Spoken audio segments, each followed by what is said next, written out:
एक दिन की बात है। ठंड का समय था। घना कोहरा छाया था।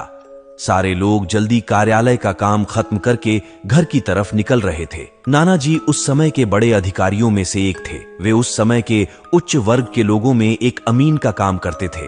रोज की तरह ही उस दिन काम खत्म होने के बाद घर के लिए अपनी गाड़ी से रवाना होने लगे।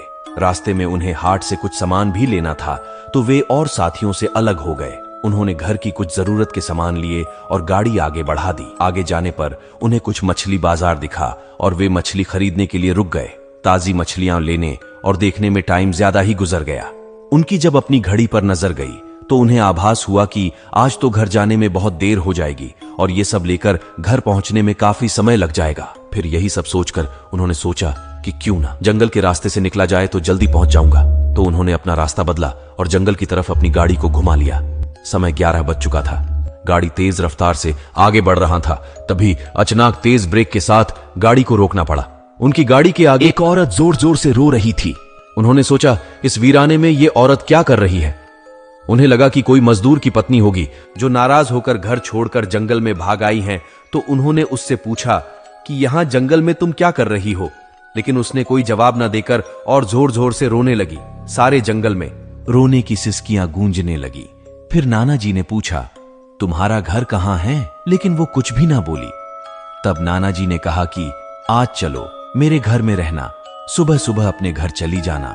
ये जंगल बहुत सारे जंगली जानवर से भरा है। रात भर यहां मत रुको, चलो आज मेरे घर में सबके लिए खाना बना देना और कल सुबह अपने घर चली जाना। उसने ये सुना तो झट से तैयार हो गई और गाड़ी में पीछे की सीट पर बैठ गई। सिर में बड़ा सा घूंघट डालने की वजह से उसका चेहरा छिपा हुआ था। कुछ ही देर में गाड़ी घर के दरवाजे पे थी। घर के लोग कब से उनकी राह देख रहे थे। गाड़ी रुकते ही पापा ने पूछा, आज तो बहुत देर हो गई और सारे लोग आ भी चुके हैं। तब उन्होंने सारी बातें अपनी मां को बताई और कहा कि आज खाना इससे बनवा लो, कल सुबह ये अपने घर चली जाएगी। इतनी रात को बेचारी जंगल में कहां भटकती, इसलिए मैं ले आया। पर पापा को कुछ संदेह हो रहा था कि कहीं चोर तो नहीं, रात को सोने के बाद या खाना बनाते समय कहीं घर के सामान ही चुरा कर न ले जाए। पर बेटे की बात को कैसे माना करती।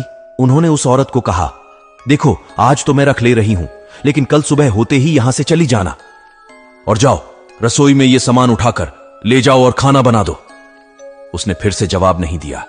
रसोई में सारा सामान रखवाकर माताजी ने उसे खाना जल्दी बनाने की सख्त हिदायत दी और वहां से चली गई। लेकिन उनका मन कुछ परेशान सा था। फिर 10 मिनट में रसोड़े में उसे देखने चली गई कि वो क्या कर रही है और उसका चेहरा भी देखना चाहती थी। लेकिन वहां पहुंची तो देखा कि वो मछलियों का थैला निकल रही थी।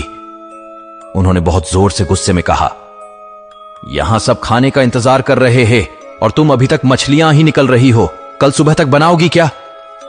उसके सिर पर घूंघट अभी भी था तो चेहरा देखना मुश्किल ही नहीं, नामुमकिन था। उन्होंने उससे कहा, तुम जल्दी से खाने की तैयारी करो, मैं आग सुलगा देती हूं, काम जल्दी हो जाएगा। और वे जल्दी से चूल्हा जलाने की तैयारियां करने लगी। लेकिन साथ ही वो उसका चेहरा देखने की भी कोशिश कर रही थी। लेकिन वो जितना देखने की कोशिश करती वो और पल्लू खींच लेती। अंत में हार कर वे बोली, देखो मैंने आग सुलगा दी है, अब आगे सारा काम कर लो, कुछ जरूरत हो तो बुला लेना। लेकिन वो फिर कुछ नहीं बोली। अब उन्हें लगा कि यहां से जाने में ही ठीक है, वरना मेरा भी समय खराब होगा और हो सकता है अनजान लोगों से डर रही हो। ये सब सोचकर उन्होंने उसे कहा कि मैं आ रही हूं, जल्दी से खाना बनाकर रखना, और वहां से निकल गई। मन अभी तक परेशान ही था। कभी अपने कमरे, कभी बच्चों के, कभी बाहर सबको देख रही थी, कहीं कुछ अनहोनी ना हो जाए। 1 मिनट भी आराम से नहीं बैठ पाई। अभी 5 मिनट ही हुए थे पर उनके लिए वो घड़ी पहाड़ सी हो रही थी। समय बीत ही नहीं रहा था। 8 मिनट बड़ी मुश्किल से गुजरे और वे तुरंत ही कुछ सोचकर रसोड़े की तरफ दौड़ी और वहां पहुंचकर आया। जैसे ही उन्होंने रसोई घर का नजारा देखा, उनकी आंखें फटी की फटी रह गईं। उनके पैर बिल्कुल ही जम गए। न उनसे आगे जाया जा रहा था, न ही पीछे। उनके हृदय की धड़कनें रुक रही थीं। वो औरत रसोरे में बैठकर सारी कच्ची मछलियां खा रही थी। सारे रसोरे में मछलियां और खून बिखरा पड़ा था। उसके सिर से घूंघट भी उतरा पड़ा था। इतना खौफनाक चेहरा आज तक उन्होंने नहीं देखा था। बाल, नाखून सब बढ़े हुए थे। मछलियां खाने में मग्न होने की वजह से उसे कुछ ध्यान भी नहीं था। मां को भी कुछ नहीं समझ आ रहा था कि चिल्लाने से कहीं घर के लोगों को नुकसान न पहुंचाए। वो चुड़ैल से अपने घर को कैसे बचाए उन्हें समझ नहीं आ रहा था। बस भगवान का नाम ही उनके दिमाग में आ रहा था। अचानक वे आगे बढ़ने लगी उसकी तरफ और झट से एक थाल लिया और चूल्हे की तरफ दौड़ी। उस चुड़ैल की नजर भी पापा पर पड़ चुकी थी, सो वो भी कुछ सोच कर उठी अपनी जगह से। मां कुछ भी देर नहीं करना चाहती थी। उन्हें पता था कि आज अगर जरा सी भी लापरवाही हुई तो अनहोनी हो जाएगी।